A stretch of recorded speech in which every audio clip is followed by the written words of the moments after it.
Hello everyone, Assalamu alaikum. Uh, Today I would like to talk about a very interesting poem, Charles Going by Philip Larkin.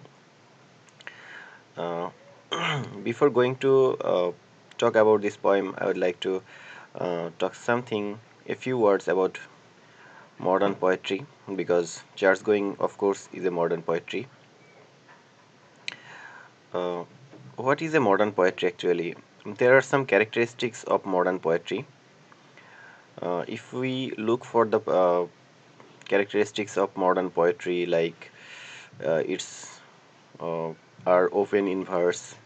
There, there is always intertextuality, fragmentation, frustration, disbelief about God, agnosticism, uh, pessimism, lack of belief.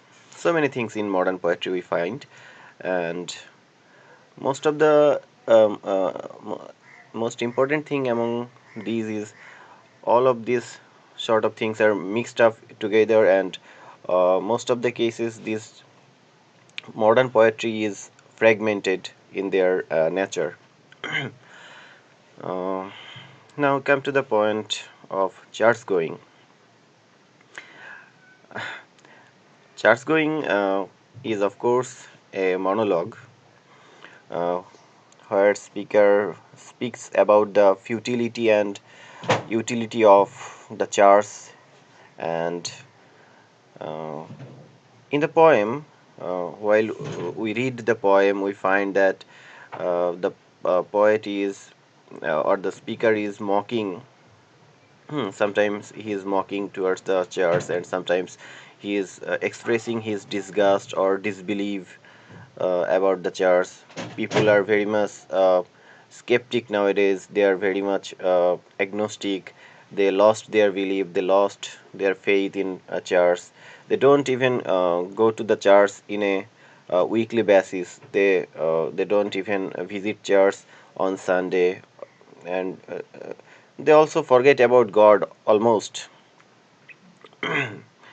And Larkin here tries to point out that if we look back to Larkin's life, he is also a agnostic or skeptic in his life. So we can think that Larkin himself is the speaker in the poem, and so he shows his disbelief or his skepticism in the poem, and the intention why he uh, tried to write something like this poem is um he is very much anxious about the present situation, about the modern age, the way people are losing their faith of from God on God, and the way the people are moving backward from the belief, and they're ignoring churches.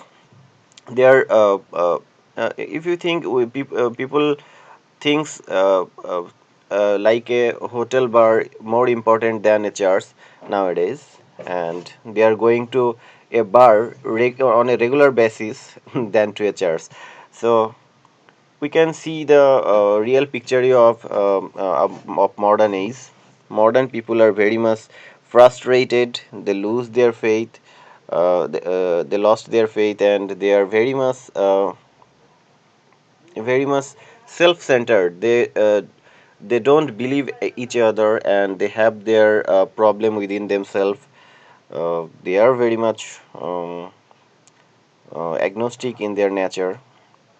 They don't want to take something very easily. They always questions.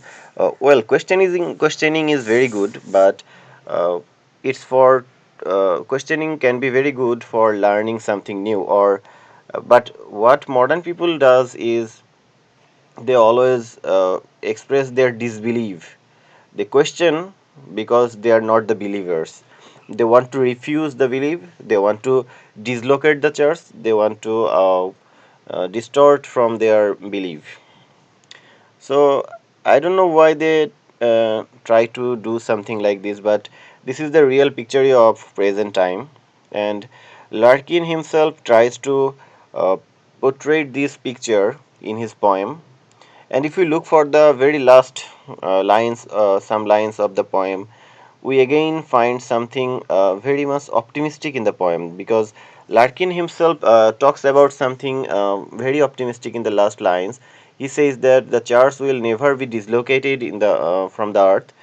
Whether it is the time, there is no man to pray to God, there is no one to uh, perform the holy spiritual act in the church. There will be someone who will go to church, who will search for the church, and there will always be some people, maybe the neglected, the suppressed people.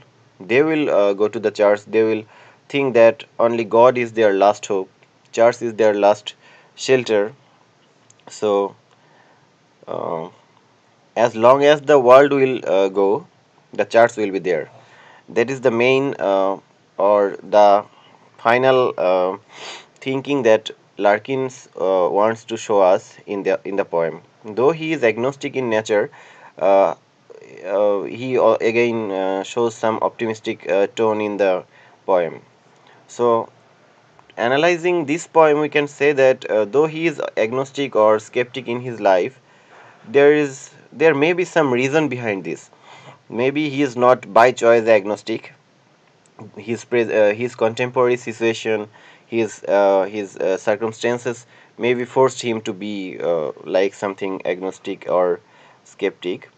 And his last tone of being optimistic shows the evidence that he is not by choice agnostic, and he again hope for some a very good day when there will be some people who will go for the church, and there will be some, of course, there will be some day, there will be a day that people will look for God. There will be no other shelter except God, and that is what I was wanting to talk about. That's all. And thank you for being with me. Thank you a lot.